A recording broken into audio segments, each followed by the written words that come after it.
Il était une fois une mère porc et ses 3 porcelets. 3 frères ont la même taille. Ronds, roses, avec les mêmes queues drôles. Tout l'été, les cochons jouaient dans l'herbe verte, se prélassaient au soleil, se prélassaient dans les flaques d'eau. Mais l'automne est arrivé. Un jour, ma mère a dit qu'il était temps pour eux de penser à l'hiver. Elle leur a demandé de construire une grande maison. Le jeune frère a dit que l'hiver était encore loin. Le frère du milieu a dit qu'il construirait sa propre maison en cas de besoin. Et le frère aîné a décidé de construire la maison lui-même. Les frères cadets et intermédiaires n'ont fait que jouer à leur jeu. Il faisait de plus en plus froid chaque jour. Le jeune frère a décidé de construire une maison en paille. Le frère du milieu pensait qu'il ferait très froid dans la maison au toit de chaume en hiver. Il a décidé de construire une maison à partir de brindilles et de brindilles. Le soir, leur logement était prêt. Ils étaient très fiers d'eux-mêmes et ne pouvaient pas se lasser de leur bâtiment. Maintenant, ils étaient libres et pouvaient faire ce qu'ils voulaient. Ils ont décidé d'aller voir leur frère aîné et de voir quel genre de maison il s'était construit.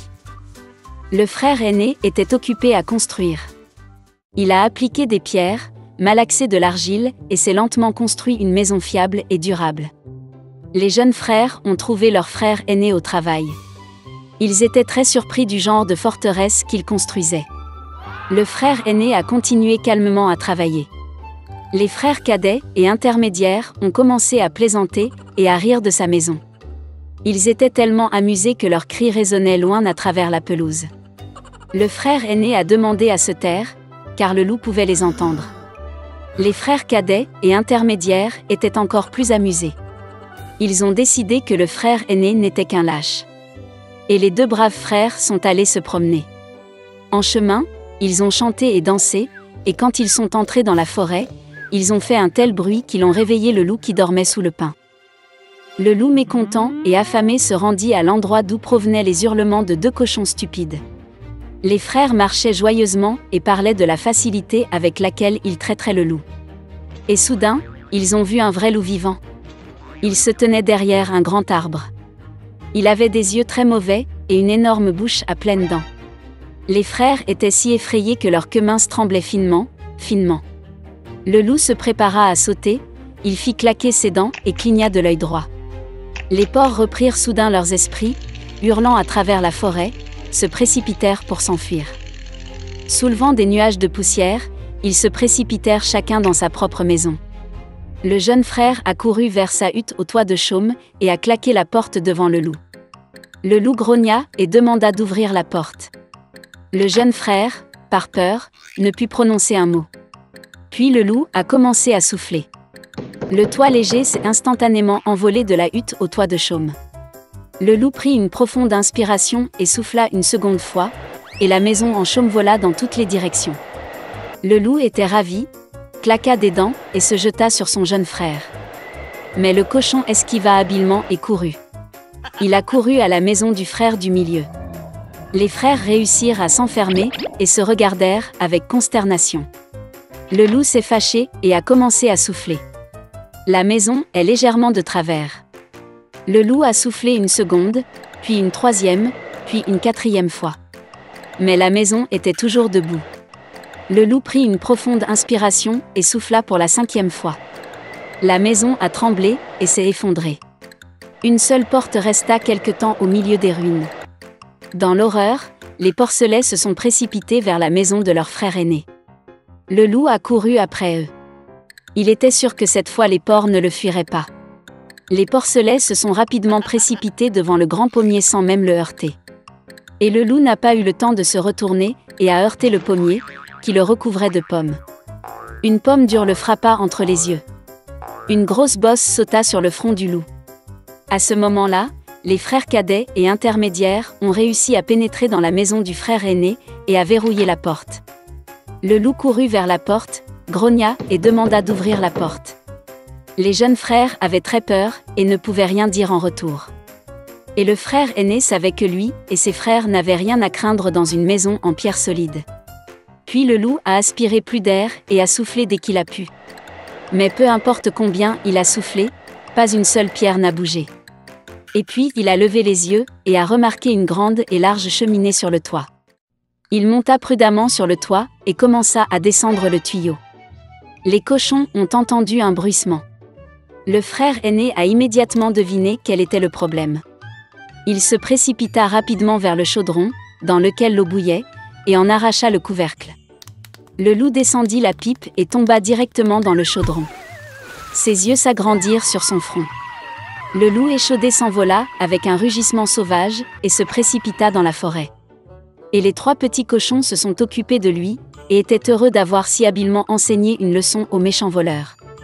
Dès lors, les frères et leur mère ont commencé à vivre ensemble, sous un même toit.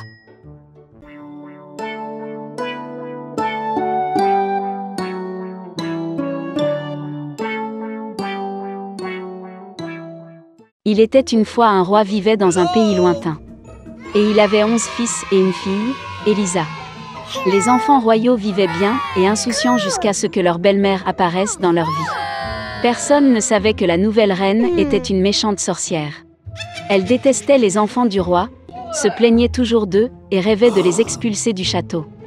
La méchante reine a tellement calomnié les pauvres enfants que bientôt le roi lui-même a commencé à croire ses paroles. Tout d'abord, il a renvoyé sa fille pour qu'elle soit élevée dans un village voisin. Là, elle était destinée à vivre jusqu'à l'âge de 15 ans. La méchante reine voulait aussi renvoyer les garçons, mais ils étaient encore trop jeunes. Par conséquent, le père les a laissés dans le château. Et puis un jour, une méchante sorcière entra dans la chambre des enfants et jeta un sort sur les fils du roi. Elle les a transformés en 11 cygnes sauvages puis a ouvert la fenêtre. Et les garçons qui sont devenus des oiseaux ont volé hors du château. Les années ont passé et Élisa a eu 15 ans. Ce jour-là, elle est retournée au palais.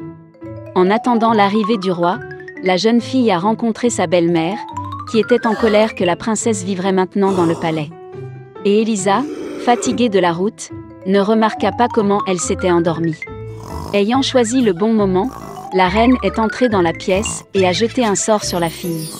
Soudainement, les cheveux de la princesse devinrent sales et négligés, et son visage changea et s'assombrit. À cette époque, le roi retourna au château. Sa fille lui manquait et rêvait de la rencontrer. En entrant dans la pièce, le roi vit que la fille sur le lit de la princesse ne ressemblait pas du tout à sa fille. Il s'est mis en colère et a ordonné d'expulser l'étranger du château. Élisa a dû passer la nuit dans la forêt. Le matin, elle s'est lavée dans l'étang, le sort s'est endormi et la fille est redevenue une beauté. Immédiatement, elle rencontra une gentille vieille femme. Elle a dit à la princesse que chaque soir, elle voyait 11 cygnes en couronne dorée au bord de la rivière. Puis Élisa est allée à l'eau. Au coucher du soleil, des cygnes ont également volé là-bas, qui à ce moment-là sont devenus ses frères.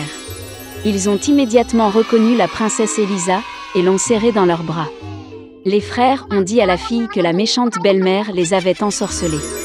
Et maintenant, chaque matin, ils se transforment en cygnes, et la nuit, ils reviennent à leur véritable apparence. Dans la matinée, les frères se sont redevenus cygnes et ont emmené Élisa avec eux, plaçant la fille dans un panier d'écorce de saule. La princesse était heureuse de voler dans le ciel avec ses frères. Il lui sembla que c'était un beau rêve, et bientôt elle s'endormit pour de vrai. Dans un rêve, la fée du château lui est apparue, qui lui a dit comment vous pouvez sauver les frères. Élisa devait choisir des orties et tisser 11 chemises pour les frères, mais ne rien dire, sinon les frères disparaîtraient à jamais. Le lendemain matin, la fille a commencé à ramasser des orties. L'herbe lui brûlait les mains, mais Élisa continuait de la cueillir. Soudain, la fille a été remarquée par un beau prince chassant à proximité. Il était fasciné par la beauté de la princesse et s'approcha d'elle pour lui dire bonjour. Mais Élisa se souvint de ce que la fée avait dit, et ne dit donc pas un mot. Le prince fut frappé par le silence de la beauté de la forêt, alors il la prit bientôt pour épouse et l'emmena dans son château.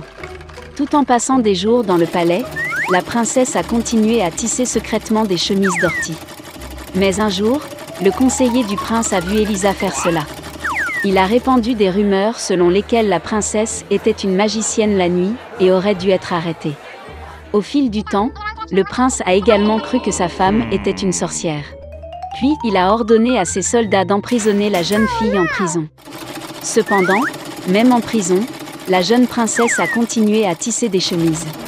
Finalement, le jour vint où Elisa finit de coudre la dernière chemise. À ce moment, la porte du donjon s'ouvrit et la princesse fut traduite en justice. Ils ont décidé de condamner la pauvre fille à mort. Et à ce moment-là, lorsque le juge a lu le verdict, 11 signes sont descendus du ciel. Elisa tira des chemises sous sa jupe et les jeta sur les oiseaux. Ses frères sont immédiatement devenus humains.